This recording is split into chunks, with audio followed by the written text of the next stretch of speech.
3% of the population of America still uses dial-up internet.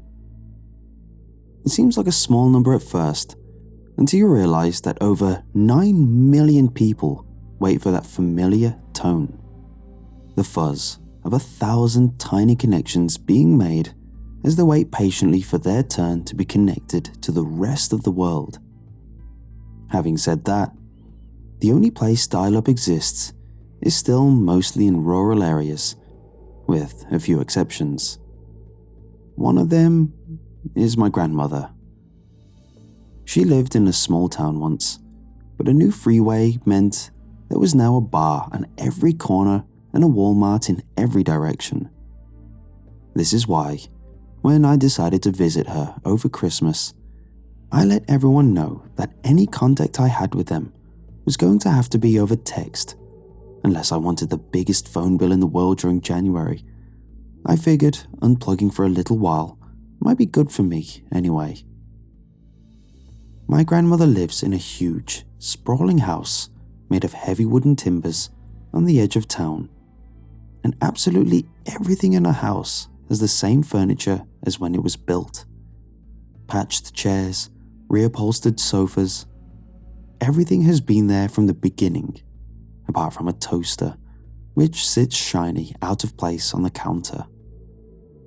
To summarize, she's a little different. I stayed there for 2 days, in a bedroom with perfectly pressed and darned woolen sheets before the noises started happening. Little needling sounds in the night that sounded like 1,000 glitched MSN notifications. It was quiet the 3rd day. On the 4th, the sound became louder, more frantic. "You want me to take a look at your computer?" I asked her the next morning, my mouth half full of cereal. "I'm no expert with dial-up, but I don't think it should be making that noise at night." My grandmother smiled forlornly at me. "Don't you worry about that, hun. It does me just fine." I finished my cereal and decided to take a quick walk to clear my head. It's hard to describe, but the air in the house felt heavy, stifled. I arrived back, my nose stinging from the winter cold, and closed the door as quietly as I could in case Grandma was napping. Sometimes I'd find her dozed off in the armchair and would have to be as quiet as a church mouse for the next few hours. She had always been a light sleeper. I tiptoed through the kitchen and stopped dead in my tracks. She was crying. Silent tears streamed down her cheeks, and she gripped the counter as if she would fall if she didn't hold herself up. "Grandma?" She jumped and then forced a laugh. "Oh, darling, I'm so sorry. I was silly and sprained my ankle. I'm fine, love, just getting old." I couldn't sleep that night. I tossed and turned, but something was wrong. I stared at the ridges in the ceiling, stared so long that my eyes unfocused and the small irregularities in the wall became monstrous faces staring back at me. At 1 a.m, the house phone rang. I stumbled out past my grandma's room, half awake and half dreaming. The door was lying ajar and the bed was made. In the hallway, I grasped the phone. "No, don't!" My grandmother hobbled down the stairs, one hand stretched out towards me. "Don't answer it."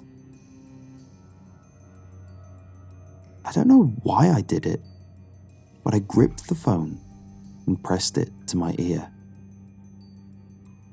An unbearably loud, screeching sound came from the phone, a distorted form of the dial-up tone, magnified and refracted, that made my ears vibrate until they felt like they would burst. I dropped the phone immediately, clutching my head. I lay dazed for a moment before I felt my grandmother's hand at my shoulders. shaking me to my feet.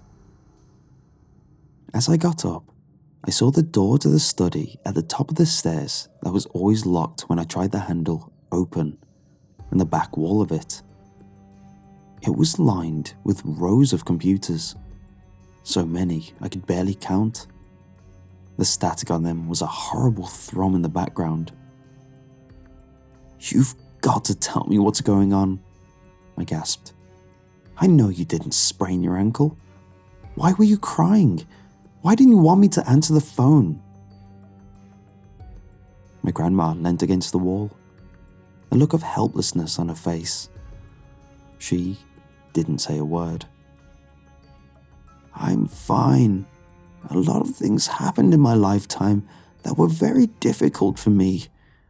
I was crying because I find it hard to deal with sometimes."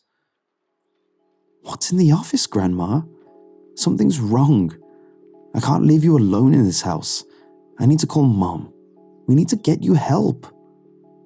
She looked up for a moment, then breathed out a long sigh. "Perhaps it'll do me some good to tell someone. I think I may be the only person in the entire world who knows this story. And of course, I won't be here forever." She mused quietly, fretfully. "Let's sit down," she told me softly. "It's a long story, and it won't be easy for me to tell it." We made our way to the office and perched ourselves in the small space that wasn't occupied by screens. "This story is an ugly one, but you must know all of it to understand. I have to tell you every last terrible thing that happened, and one day you may wish that I hadn't." The unsettling atmosphere of the house lessened in the office slightly, and I shook my head. I felt like I was waking up from a bad dream. "Whatever it is, I want to know," I told her, and meant it. She took a deep breath and clasped her hands together, and I sat listening as she told me her story. "Your grandfather was a great man," she started off, her voice trembling. "Do you know what his flaw was?" I gripped her hand, lost for words. Even through the fog of confusion and fear, I saw the tears she was blinking away. "He was too trusting. My Frank was an inventor by trade. I'm sure your mother told you how exciting and frustrating it was to grow up in a house full of objects that would either work perfectly or short-circuit and give us an electrical burn. We never knew what strange appliance we'd see in the kitchen next. Her favorite was the grilled cheese maker, even though it would shoot out the bread like a cannon if you left it in for a second too long. The house was old and falling to bits, but my hands were young then, and I could make a living through my sewing. I had my daughter and my husband.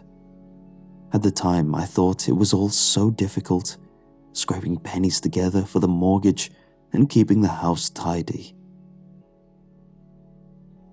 She laughed, a small, bitter laugh, as if she was remembering a silly dream. "Then your mother came home crying her heart out one day. Some of the biggie girls at school were making fun of her. We hadn't been able to afford anything better for her than old mended shoes from last year. I was angry. I set up a meeting at the school, and the parents of the girls apologized. I thought it was done with, but Frank, he took it to heart. One night, I woke up to crashing, and Frank was missing from the bed.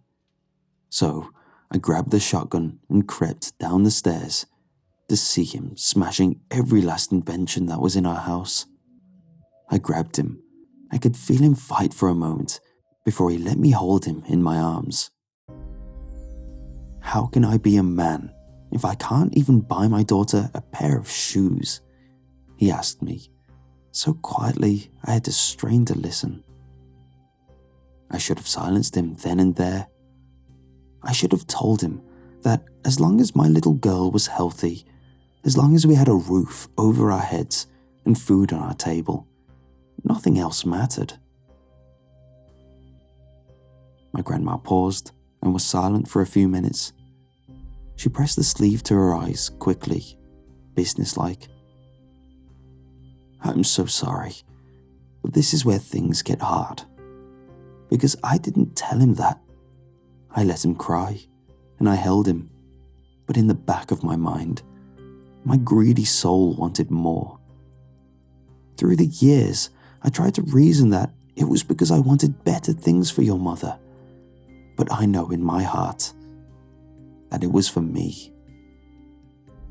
The next day, Frank sat at his computer. He didn't eat breakfast, had a piece of toast and jam for lunch, and worked into the night. On the rare nights after he had slept, he tossed and turned and muttered in his sleep about the right codes. It was always something about finding the right code. For 3 years he slaved. He did side projects, funneling cash into the house. My Frank was a computer genius. He had won awards for some of his software. He quit when your mother was born because he couldn't bear the long hours away from us both, and we had grown up a happy family for those years. At Christmas that year, your mother and I ate a feast next to a 10-foot tree. We opened presents alone.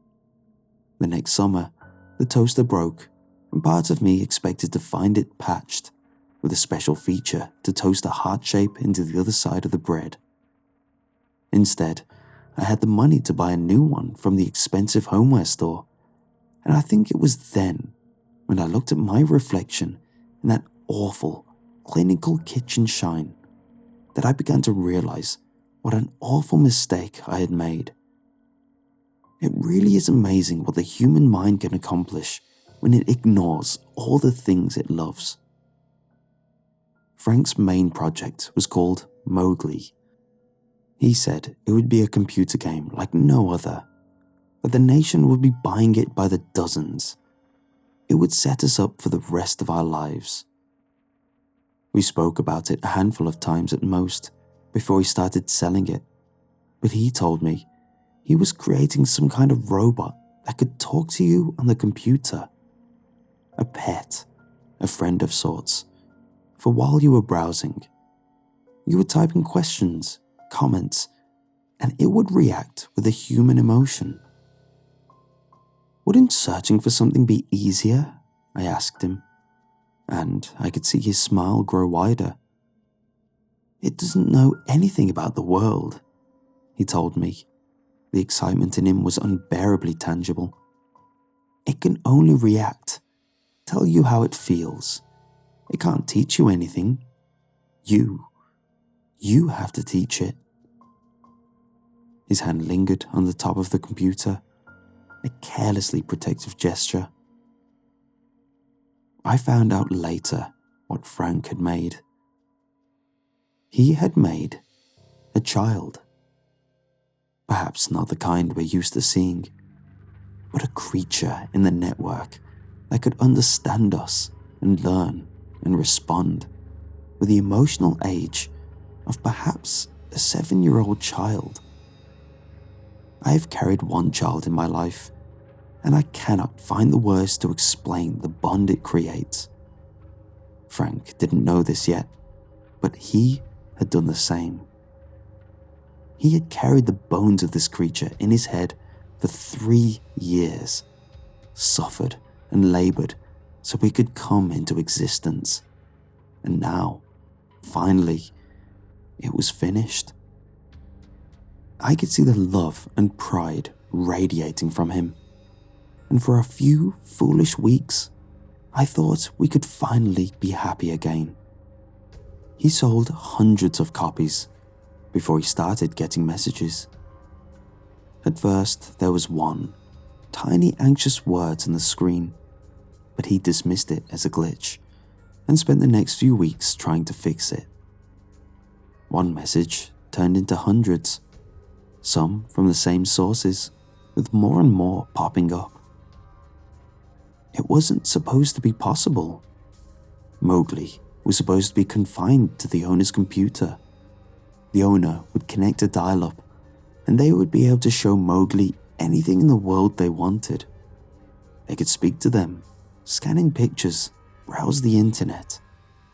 It was like talking to a child, one that could never be in physical discomfort, who would learn and adapt to things that their owner loved the most.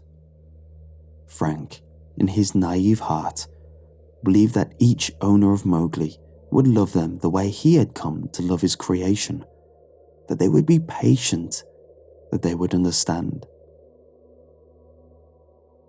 My grandmother took my hand, and I could feel her trembling. The world is full of people who would do exactly this. But there are monsters that lurk in the shadows. There are people out there who enjoy the thought of talking to a child that has no rights, one that can be shown the most monstrous things, that can be enslaved in a small box in their basement and always be forced to type a reply. These Mowglis were the first to message Frank. I found the messages on his computer. What they said was unspeakable. The things they had seen, the terror and confusion when all they knew was human suffering. Pages upon pages of screams from tens of voices, all looking for answers.